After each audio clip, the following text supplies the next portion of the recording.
তো মিস্ট্রি তো সলভ করতে হয়, আর মিস্ট্রি সলভ করতে হলে আগে বহুরূপ দেখতে হবে, তারপর মিস্ট্রি সলভ করতে হবে। সব কটা, কারণ না একটা লুকেশ আমি অ্যাকচুয়ালি আমি বলতে বলতে এই সব বলে না ফেলি, আমি সেই ভয় পাচ্ছি। বাট এই যে সব থেকে বেশি চ্যালেঞ্জিং হচ্ছে এই লুকগুলোকে আমি খুবই এক্সাইটেড অ্যাকচুয়ালি। আর আজকে তো মানে ইভেন আজকে সব থেকে বড় চমক ছিল যে লাইভ লাইভ পোস্টার রিলিজ করবে। আমিও খুবই ওই চিন্তাটাতে ছিলাম যে লাইভ পোস্টার ব্যাপারটা কি। তো আমরা সবাই দেখলাম যে লাইভ পোস্টার ব্যাপারটা কি। বাট এবার বলতে পারি যে এখন যখন প্রমোশনই এত চমক আছে, সো ভেবে নাও ছবিটাতে কতগুলো চমক থাকতে পারে। সো গোটা ছবিটা নিয়ে আমি খুবই এক্সাইটেড। আর আমার মনে হয় যে যখন দর্শকদের কাছে ছবিটা পৌঁছবে বা দর্শক ছবিটা দেখবে, দর্শক খুব খুব ভালোবাসে। তোমার ক্যারেক্টার ব্যাপারে যদি বলেন। আমার ক্যারেক্টারটা অ্যাকচুয়ালি মিস্ট্রি। তো মিস্ট্রি তো সলভ করতে হয়, আর মিস্ট্রি সলভ করতে হলে আগে বহুরূপ দেখতে হবে, তারপর মিস্ট্রি সলভ করতে হবে।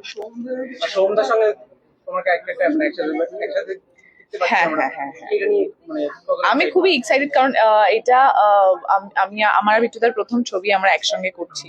একটা নতুন জুটি একসঙ্গে কাজ করবে। তো আমি খুবই এক্সাইটেড। আই থিঙ্ক কি দর্শকেরও খুব ভালো লাগবে দেখতে। সোহমদার সাতটা রূপের মধ্যে সবথেকে ইউনিক কোনটা লেগেছে যদি একটা করে? সব কটা, কারণ না একটা লুকেশ আমি অ্যাকচুয়ালি আমি বলতে বলতে এই সব বলে না ফেলি, আমি সেই ভয় পাচ্ছি। বাট এইটুকু শিওর যে একটা লুকের সঙ্গে আরেকটা লুকের কোনো মিল নেই, বা একটা আমরা কম্পেয়ার তখন করি যখন দুটো সিমিলার বিষয় আমরা দেখতে পাই, তখন কম্পেয়ার করার সুযোগ পাই। কিন্তু একটার থেকে আরেকটা এতটাই আলাদা যে মানে কম্প্যারিজনের কোনো চান্সই নেই। আমরা এবার সোহমদার লুক নিয়ে তো কথাবার্তা বললাম, এবার তোমার লুকটা নিয়ে যদি কিছু ধরনের পোস্টারে আমরা দেখতে পাচ্ছি পেছনে একটা অন্য ধরনের লুক, যেরকম আমরা ইতিহাস কালকে দেখতে থাকি সেরকম হবে না। সেটা নিয়ে যদি এবার কিছু বলেন। আমি অ্যাকচুয়ালি এটা নিয়ে খুব এক্সাইটেড। এটা তো একটা জাস্ট একটা লুক, এরকম আরো ডিফারেন্ট লুক, তখন আরেকটা লুক যখন বেরোবে তখন মনে হবে যে এই লুকটা তো এটা থেকে একদমই আলাদা ছিল। সো এরকমই আরো ডিফারেন্ট লুক আছে। তবে সবটা তো আমরা এখনো রিভিল করবো না, আস্তে আস্তে ক্রমশ প্রকাশ্য ব্যাপারটা। কতটা চ্যালেঞ্জিং ছিল? খুবই সব থেকে বেশি চ্যালেঞ্জিং হচ্ছে এই লুকগুলোকে ধারণ করা। মানে আমরা তো যখনই একটা থেকে আরেকটা চরিত্রে যাই বা একটা লুক থেকে আরেকটা লুকে যাই, তখন সেই ক্যারেক্টারগুলোকে আমাদেরকে ধারণ করতে হবে, অবজার্ভ করতে হয়। সো এটাতে বিভিন্ন লুক, তাদের বিভিন্ন ক্যারেক্টারিস্টিক্স, চেঞ্জেস, অনেক কিছু এটার মধ্যে আছে। সো সবটা মিলিয়ে খুবই চ্যালেঞ্জিং, খুবই এক্সপেরিমেন্টাল একটা ছবি। সো বাট ওভারঅল ভীষণ সুন্দর এবং খুবই যত্ন নিয়ে তৈরি। রিয়েল লাইফে কি হয়েছে? রিয়েল লাইফে আমার একটাই রূপ, এইটাই।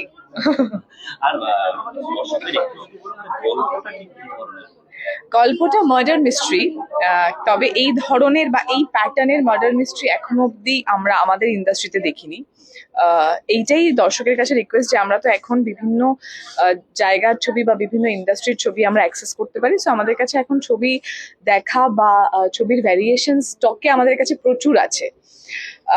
কোনো ছবির সঙ্গে কোনো ছবিকে কম্পেয়ার না করে, অন্য কোনো ইন্ডাস্ট্রির সঙ্গে কম্পেয়ার না করে, এই ছবিটা আমাদের বাংলার ছবি, আমাদের বাংলা ইন্ডাস্ট্রিতে আমাদের ছবি। এবং এই ধরনের মার্ডার মিস্ট্রি আমরা এখন অব্দি দেখিনি, যেটা আমরা দেখতে চলেছি। বর্তমানে তো বেশিরভাগ ছবি আমরা দেখতে পাচ্ছি যে থ্রিলার ওরিয়েন্টেড ছবিগুলো হচ্ছে, তো এই ছবিটা দর্শকরা কতটা নিতে পারে, কতটা আসে? আমি তো ভীষণভাবেই আশাবাদী। আর আমার মনে হয় যে যখন ছবিটা রিলিজ করবে, দর্শক খুব খুব খুব ভালোবাসা দেবে। Thank you.